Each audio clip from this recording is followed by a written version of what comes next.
वसुदेवसुतं देवं कंसचाणूरमर्दनं देवकी परमानन्दं कृष्णं वन्दे ಜಗದ್ಗುರುಂ. ಎಲ್ಲರಿಗೂ ನಮಸ್ಕಾರಗಳು. ನನ್ನ ಹೆಸರು ಪರಿಣಿತ್ ಕುಮಾರ್. ನಿಮಗೆಲ್ಲರಿಗೂ ನನ್ನ ಚಾನೆಲ್ಗೆ ಸುಸ್ವಾಗತ. ಇವತ್ತು ನಾವು ಮಹಾಲಕ್ಷ್ಮಿ ಅಷ್ಟಕಂನ ಕಲಿಯೋಣ.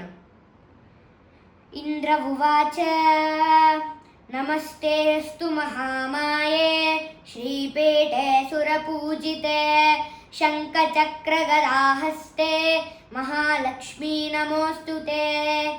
ನಮಸ್ತೆ ಗರುಡಾರೂಢೆ कोल्हासुरभयङ्करी सर्वपापहरे देवी महालक्ष्मी नमोस्तुते.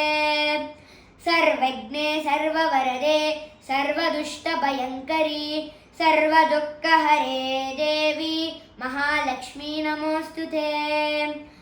सिद्धिबुद्धिप्रदे देवी भुक्तिमुक्तिप्रदायिनी मंत्रमूर्ते स्तधा देवी महालक्ष्मी नमोस्तुते. आद्यन्तरहिते देवी आदिशक्ति महेश्वरी योगेज्ञे योगसम्भूते महालक्ष्मी नमोस्तुते.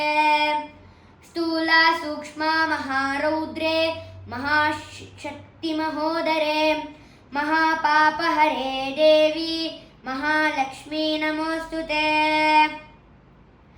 पद्मासनस्थिते देवी परब्रह्मस्वरूपिणी परमेशी जगन्माता महालक्ष्मी नमोस्तुते.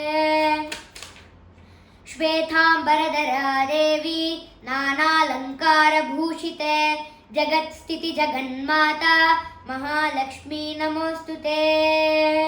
महालक्ष्मी अष्टोत्रं पठे भक्तिमान्यः सर्वसिद्धिराज्यप्राप्ति सर्वदा.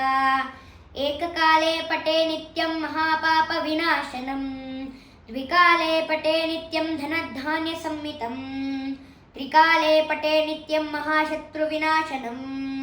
महालक्ष्मीर्भवे नित्यं प्रसन्ना वरदा शुभम् इति श्री महालक्ष्मी अष्टोत्रं ಸಂಪೂರ್ಣಂ. ನಿಮಗೆಲ್ಲರಿಗೂ ಈ ಮಹಾಲಕ್ಷ್ಮಿ ಅಷ್ಟೋತ್ರಂ ಇಷ್ಟ ಆಗಿದ್ರೆ ಲೈಕ್ ಮತ್ತು ಸಬ್ಸ್ಕ್ರೈಬ್ ಮಾಡಿ, ಇನ್ಸ್ಟಾಗ್ರಾಮ್ ಪೇಜಲ್ಲಿ ಫಾಲೋ ಮಾಡಿ, ಆದಷ್ಟು ಜನಕ್ಕೆ ಶೇರ್ ಮಾಡಿ. ಧನ್ಯವಾದಗಳು.